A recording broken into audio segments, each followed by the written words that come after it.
Okay, at this point, we have joining us live from the United States of America, California, to be specific, Dr. Nwachukwu Anakwenze, a Nigerian medical practitioner practicing in the United States of America. A son of the soil whom we are proud of. He's not just a medical practitioner, he's a businessman, he is an economist, he was a one-time presidential candidate in Nigeria. You're welcome to Business Express at this point.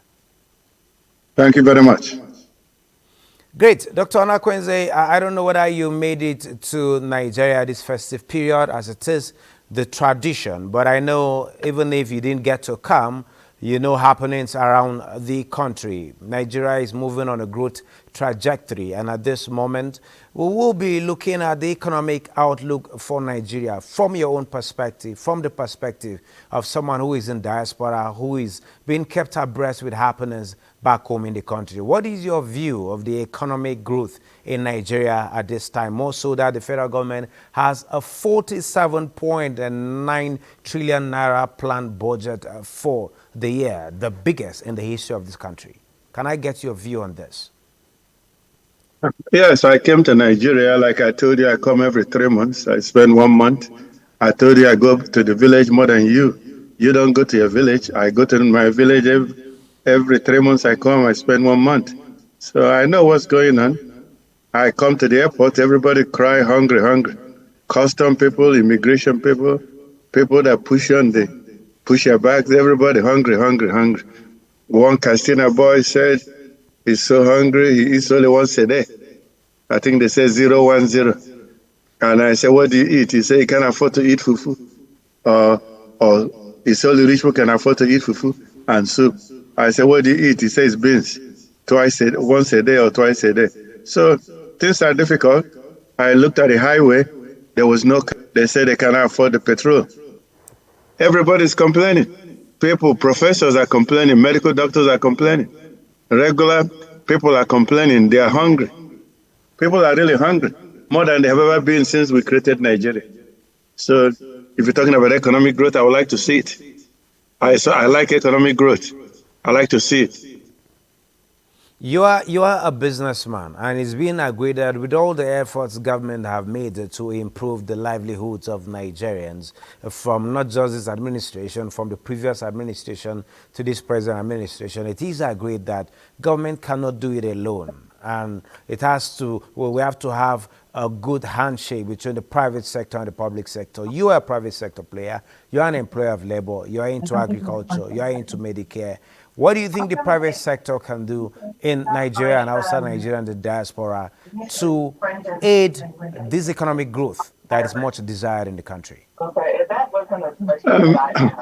no government can provide employment for everybody in their country. In America, the government hires only the Army, the Navy, the Air Force, and FBI, Federal Police, and Post Office. They don't own anything.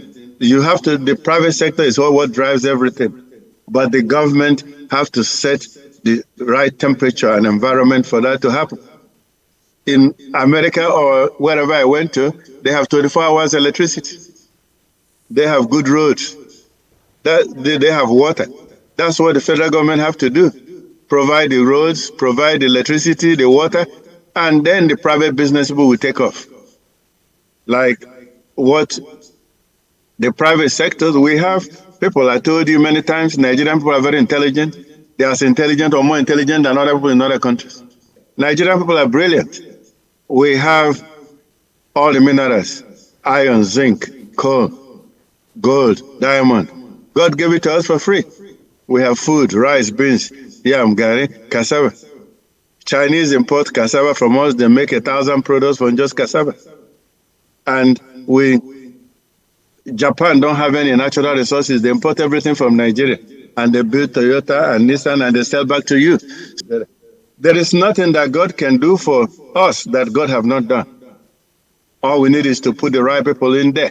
Dr. Anakwenze, I want to agree with you on some of those points you've raised, but there are some, again, that are merely allegations. But let's not go into the facts and figures and talking about evidences or otherwise. With all of the challenges that is been faced in time past, which every nation goes through that before they become so very successful. What is the way to go for Nigeria at this point in time? Aside the issue of leadership, aside the issue of harnessing the vast economic resources we need, do we need homegrown technology? Do we need to marry the technology we have in the United States and what do we have in Nigeria? What do we need to do at this crucial point in time? Nigerian people are intelligent. We need to invest on the youth, train them for free, and then skill acquisition, train them to have skills.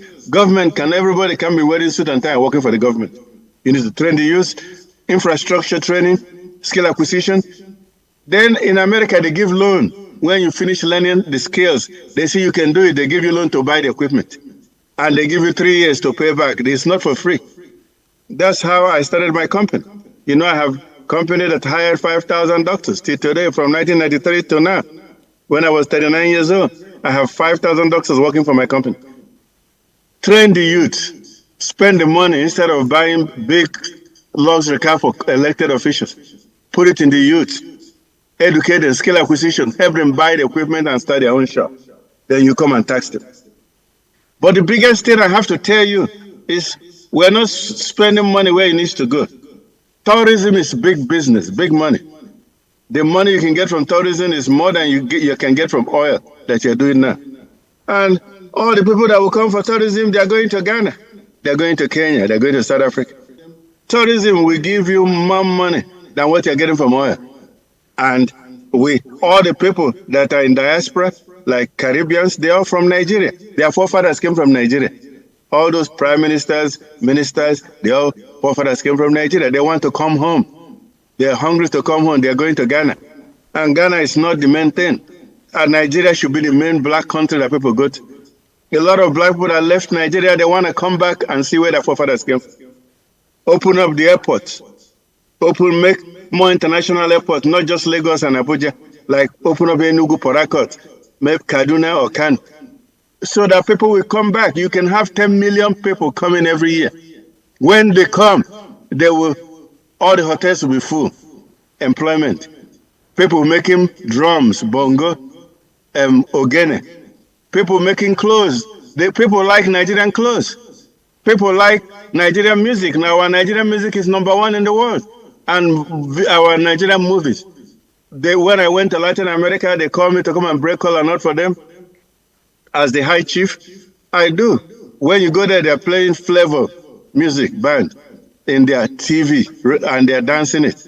And our people are talented. Our music is #1. Our movie is #1. Not government, but tourism is big money. And I'm telling you that you can make as much money as the oil that you're distributing. When they come, all the hotels will be full, all the restaurants will be full. Tailors making clothes will be busy sewing. Our necklaces are popular in the world. Our clothes, our drums, painting, Nigerian painting, arts. Don't just focus on getting oil money and distributing that. Open up another branch for tourism. Open up all the Nigerian seaports. Well, not just Lagos, Warri, Port Harcourt, Calabar, so that we can ship things out. Enable the power plants we have so that they can produce electricity 24 hours a day. Then they can make product. If you are not manufacturing anything, your GDP will be low. Gross domestic product will be low because you're not producing anything. You are just doing chop. You import and you chop. You're not going anywhere. We need to make things. We have the people who can make it. You need to enable them to make things and ship out so that our GDP will be strong. When our GDP is strong, then Naira and dollar will start coming together, the rate. Right now, it's going down. It's like 1,700 to 1. Because we have everything. When foreigners come there, they are surprised about everything we have. Dr. Anakwenze, let me make one more point. Let me make one more point. Why would you not have 24 hours electricity? Small countries like Ghana and Costa Rica, they have 24 hours electricity. Jamaica have 24 hours electricity. You have gas. You have flaring gas. That gas is what turns turbine. And you have 24 hours electricity. You have coal, use gas, use your rivers. Don't depend on only Kainji Dam. I don't know what else to tell you. You need to use your brain. Dr. Nwachukwu Anakwenze, all the way from California, USA, talking about the way to go for Nigeria. Like you heard him loud and clear, good leadership brings about prospective nation. The nation will grow when we invest in not just agriculture, not just the oil and gas, but tourism. Thank you very much, Dr. Anakwenze, for sharing your thoughts with us at this particular point in time. Thank you very much. Business Express returns after this break. Do stay with us.